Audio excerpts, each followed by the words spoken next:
Credo che siamo partiti con il piede giusto, con una sinergia che sicuramente darà ottimi frutti con la Giunta regionale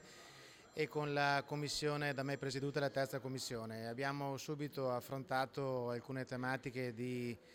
stretta competenza della Giunta e della Commissione per fare in modo di riuscire a dare risposte concrete ed immediate ai cittadini. Lo vogliamo fare come metodo, questa collaborazione sicuramente darà frutti più che positivi. C'era il pericolo che una scadenza troppo avvicinata, che questo settembre del 2015, mettesse in difficoltà le attività agrituristiche e quindi abbiamo provveduto immediatamente a licenziare un provvedimento che darà maggior respiro fino al 31 dicembre 2016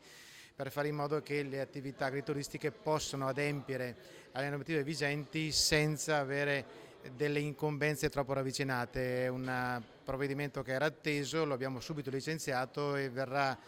messo in approvazione da parte del Consiglio alla prima seduta utile. Sono molto soddisfatto di questo inizio di legislatura, poi tra l'altro come assessore che ha tra le numerose deleghe anche quelle relative ai rapporti con il Consiglio sono particolarmente soddisfatto perché vedo molta collaborazione in Consiglio sia da parte della maggioranza, che è una maggioranza molto coesa, ma anche da parte dell'opposizione che giustamente ha posto le proprie idee, ma soprattutto non ha intralciato quelle che sono le iniziative della maggioranza e della giunta regionale, ma anzi ha proposto dei miglioramenti che sicuramente noi andremo ad attuare e a tenerne conto. Speriamo che alle parole seguano i fatti, insomma le affermazioni importanti che sono state fatte di nessuna preclusione della ricerca della condivisione nell'affrontare questioni importantissime che vanno dal lavoro a norme programmatiche importanti per questa regione,